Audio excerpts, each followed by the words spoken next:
Welcome to Policy on Demand. I'm Sindhu Blume. It is the week of March 18th, and this is your Monday briefing. Before we get into our interview for today, I want to point out a few items to have on your radar screen this week. We're up against another government funding deadline this Friday, and Congress must pass the remaining 6 FY24 appropriations bills by then to avoid a partial shutdown. President Biden submitted his FY25 budget to Congress last week, and there are several committee hearings this week covering budget numbers for various agencies. On Wednesday, Treasury Secretary Janet Yellen is expected to address tax proposals in the president's budget before the Senate Finance Committee. And Chairman Wyden is calling for the Senate to take up the House-passed bipartisan tax bill that would restore key TCJA business tax provisions through the end of 2025 on a retroactive, seamless basis. And joining me to share their insights on these developments are Todd Metcalf and Karl Russo. Todd and Karl, welcome. Thank you. All right, Todd, let me start with you on the House-passed tax bill, which has been stalled in the Senate for 2 months. So what's going on, and what are the prospects for movement? Sindhu, I think that one of the most shocking things is that this should have been an easy lift. You had this overwhelming vote on a bipartisan basis out of the House. I don't think anyone kind of expected that it would just sort of land in the Senate, even though many things land in the Senate and sort of drag out. This has been a rather exceptional situation. Where we are right now is that Chairman Wyden has been, and Chairman Smith have been having conversations with Ranking Member Crapo, trying to find a path forward. Ranking Member Crapo has laid out a series of things that he would like to see changed, most particularly the look-back provision for the child tax credit. That was the sort of number one item, and the item that we were hearing most about from other senators who had expressed concerns. And Chairman Wyden and Chairman Smith last week sort of said, okay, fine, we'll drop it. And yet there's still not a resolution, or not so far. We'll see what happens this week.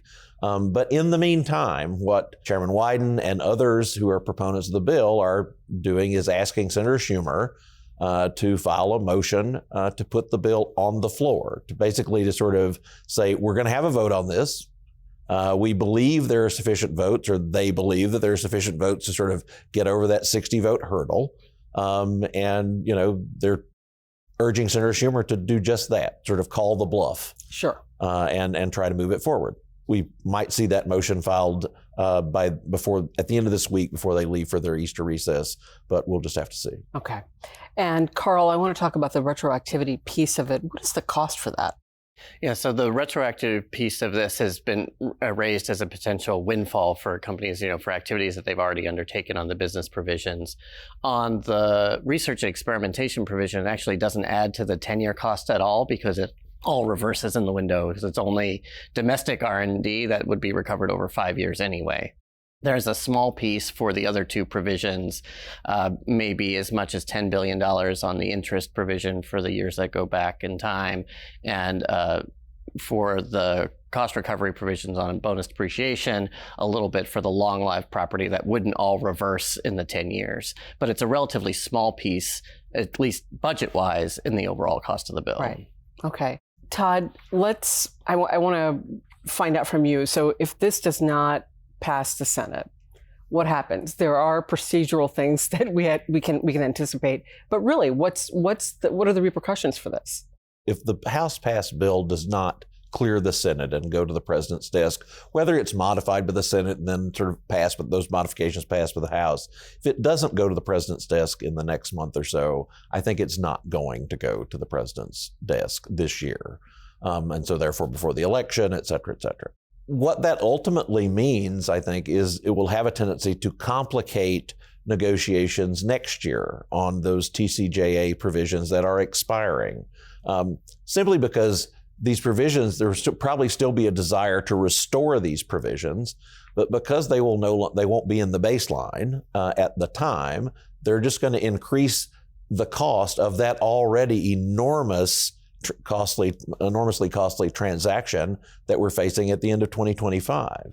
And so I also think that, we don't know how the election's going to turn out. We don't know, who's going to be in charge of what. I think the negotiation positions of the parties could change. And they could say, look, Democrats and Republicans could say, we cut this deal last year. We don't like that deal anymore. We're going to take a harder line. It could just really complicate getting these things restored. I also, to the point about retroactivity, I think if we don't get this done, in this year or in the next month or so, I think that retroactivity is done. I think that there is almost no case to be made for, retroactive R&E expensing or any of the other things in that 2025 negotiation. And so that's something that will almost invariably just be lost. Okay. And speaking of the election and the budget and taxes, the president's budget for 2025 includes proposals to raise taxes for corporations and high wealth individuals. So if President Biden gets a second term, what are the implications for tax policy debate in 2025? Yeah, so the president's budget includes about $6 trillion of gross revenue increases, offset by about $1 trillion of revenue reductions on the individual side. And I think what you would see is that's sort of the negotiating position for the Democrats going into the 2025 exercise, assuming that there's divided government. If there is unified government, you could see this as being the starting position of what the administration would like to do in terms of where it's looking for revenue from the corporate sector, from high-income individuals. But I think you'll ultimately see whether or not the additional cost of the $4.5 trillion that are going to be on the table at the time aren't really reflected in the current budget. So a lot of those revenue raising provisions will have to be dedicated towards that instead of the other things that the administration would like to pay for in the current exercise. I think you'll also see that there'll be a discussion around the distribution of those proposals, who ends up bearing some of the cost of those provisions, particularly on the corporate side. Treasury's own estimates is about a third to 40% of the cost of the corporate raisers are borne by those making less than $300,000 a year. And so that's about half $500 billion just from the corporate rate and $1 trillion all in on the corporate side. And so that will affect the discussion around who bears the incidence of those taxes going into the 2025 extensions. All right, a lot more to come in the coming weeks. Gentlemen, thank you so much for your insight. Thank you. Thank you. And for our viewers, you'll find in the description of this episode a link to the latest Week in Review with Rohit Kumar.